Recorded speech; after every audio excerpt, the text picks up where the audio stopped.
Hunter Moyes is currently one of the chefs and event organizers behind East Vancouver's Waldorf Hotel. He leads a double life with environmental and political NGOs on the side, with over 10,000 hours cooking under his belt across Canada and years of events with NGOs. He will explain that. Hunter is fit to talk food, with a hint of politics, a dash of environmental issues, and a pinch of local agri-news. Outside of the Waldorf Hotel, Hunter is about to launch a non-profit organization called the Tiffin Project with a group of restaurants in Vancouver who'd like to see if they can try to phase out to-go packaging in their businesses and while raising money to subsidize their purchasing of local ingredients at the same time. Please welcome Hunter Moyes. So today I'm going to talk to you about 3 core themes, and here's the construction paper. And so number 1, food security. Number 2, local produce versus imported produce. Yeah, no, this is, I love PowerPoint, but I also like construction paper and crayon. And waste, okay? So yes, I'm a chef, and at the same time, I have had a very rich life with the environmental and social justice communities of Vancouver. Just in case you guys didn't know, this is where it is all happening in the country. So I'd like to share with you a small story just to leave this whole thing off. Chefs rarely find themselves in a position where they are starting up nonprofit organizations, if you can believe that. We're very, very busy people. And so not that many people find the time for it. So I was talking to my dad the other day about this, and he told me a story to remind me of my character. And apparently when I was learning to ride a bike, I was about 5 or 6, and he had just taken the training wheels off, but he was continuing to hold my bike seat behind me and allow me to ride, but he was still holding my seat. And I guess one day I was in a fit that my training wheels were gone, and so I was bawling, and he was pushing me behind, and I basically didn't think that I could do it, but then I started hearing him laugh behind me, and it was about 30 yards behind me. And he had let me go, and I was gone, and I was riding without training wheels, but I was still bawling. So here's what I have for you today. Basically, very few chefs find themselves in my position because we cannot find the time to get out in the community. There is one exceptional chef here tonight who is making eyes at me, who has done just that. I'm kind of walking the path that she beat down. But after a while, working 60, 70-hour weeks and trying to find the time to volunteer another 20 or 30 hours, I realized that it was completely unsustainable for me personally. So I had to figure out a way to try and fuse what I was doing with the environmental and the social justice communities with food. And I found out over the years that using food as a tool is incredibly effective. One of the biggest problems with NGOs, what they have is bringing out numbers to events. And you can be representing any cause under the sun, but if you offer food at an event, you're going to get 2 or 3 times the number of people, and then that's good for public spectacle. So that's how the community found a use for me over the years. So now I'm finding a use for the community, so to speak.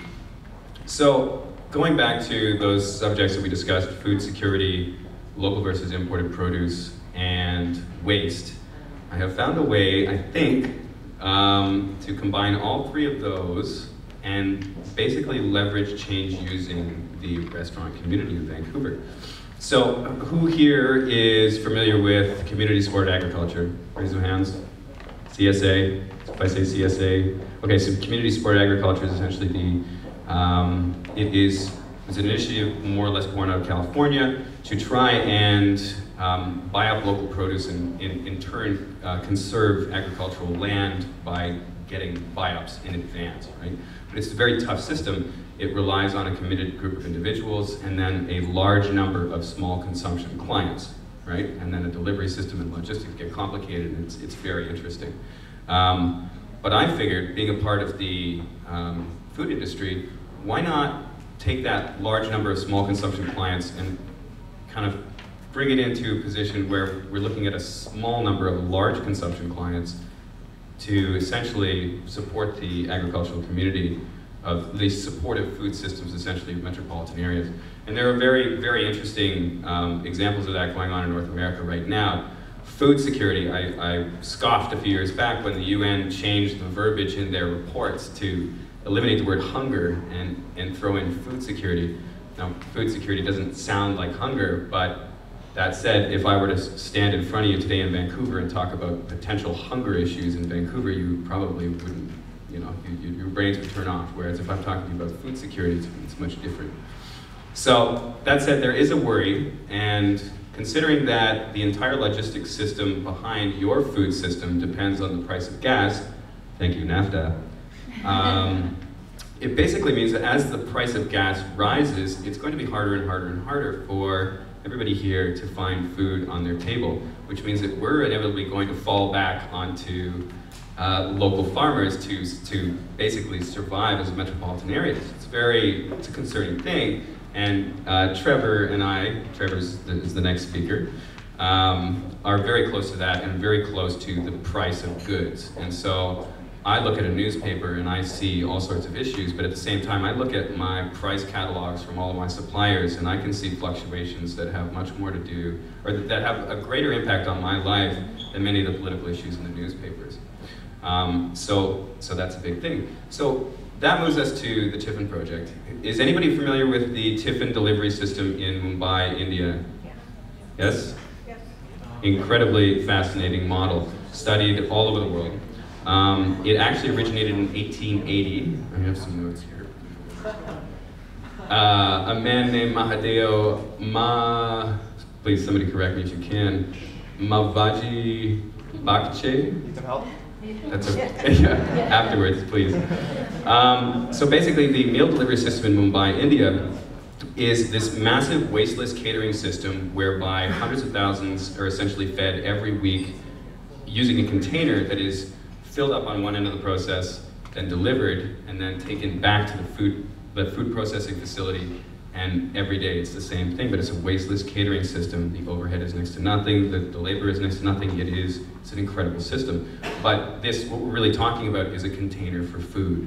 And this is something that is incredibly old, and it is now re-emerging and being very, very important. Which brings us to our next point, which is waste. Now, I thought up this project when I was running a quaint little bistro in West Point Grey called Burgoo. It's not necessarily known for anything special other than very simple comfort food done well, but in high volume. I probably sold just under $2 million a year with that restaurant. So that basically allowed me to see that I was spending thousands of dollars a year on takeout containers. And those are it was sunk costs, so to speak. I was buying thousands of dollars of takeout containers and basically saying, here, you throw this out, you know, like it's not, go ahead. So, and those transactions made me feel, you know, kind of uncomfortable from an environmental standpoint. So I thought of this campaign, and over the course of the last 2 years, well, I'll skip the genesis story of the entire thing. You guys can read about that online, or you can approach me about it afterwards. But I have gathered a group of restaurants in the greater Vancouver area, including Nuba, Noodlebox, Curry to You in Granville Island, hopefully Edible BC. Eric, I know you're here tonight. I have a meeting with your right-hand lady this afternoon. And also Trevor with Fable and a number of other restaurants.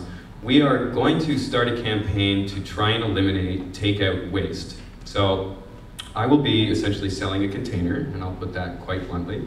That's what I'm doing. I'm selling a container, and there is a profit margin on it. And from that profit margin, I'll be taking $4, okay? And I'll be putting that into a fund. And that fund will go into problem solving to do with the current gap that exists between local produce and imported produce. One small example of that, just to tell you, a large restaurant group, I won't mention them by name, they spend about $15,000 a month on mixed greens. And they acquire those mixed greens for $7.50 a pound. So now a comparable green sold and grown in a urban agricultural setting here in Vancouver would cost roughly $15 per pound. So that's double, okay? But being as how that is what we're going to be depending on in roughly 20 years, there has to, the development between now and then needs some sort of expediting force? Yeah. So that's essentially what I'm attempting to do with the proceeds from this project. But at the same time, it's going to serve as an educational project, not only for food service establishments, but patrons of the public. Because I sell this container, and with the container, you basically essentially have a special relationship with a large number of restaurants in the greater Vancouver area, whereby if you bring in your container to take food to go or to pack up your own leftovers, essentially negating the necessity of a takeout container, you're entitled to an incentive.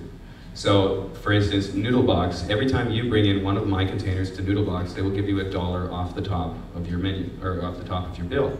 So, if you think about that, I'm selling it for roughly $25 or $26. That's 25 uses in order for you to pay for that container yourself, basically cancel out 25 takeout containers over the course of the process, and donate money to essentially bridging the gap between the price of local produce and imported produce. So, just some simple numbers. Noodle Box, they bought last year, they just told me this, 750,000 takeout containers. And they are scheduled, then their business is roughly 60-40 takeout to dine in. So if you think about those numbers right there, and then transfer that to, let's say I have 1,000 people with Tiffins in the greater Vancouver area, and they use it twice a week for an entire year in order to pay it off. So that's 1,000 people generating $4,000 of subsidy money, which will go into the problem solving to do with the relocalization of our food system. But it's also 104,000 takeout containers spared from landfills on an annual basis. So again, I'm calling it a project, because it is not a standalone solution. Whatever solution steps in to bring our food system and our food rituals to where they are now, to where they need to be, I don't know exactly what that looks like, but I know that there are a lot of people in the greater Vancouver area committed to solving these problems, and it's a very, very interesting spot to be in. But at the same time, this is just a start, and this is, I suppose, my personal contribution. So you can ask me about this afterwards, or check it out online. All the content is out there. Launch will be July 1st, and from there, I will be posting all of my quantified gains going forward. So again, thank you, Richard. Thank you for all the speakers. I've had a great time tonight, and look forward to more.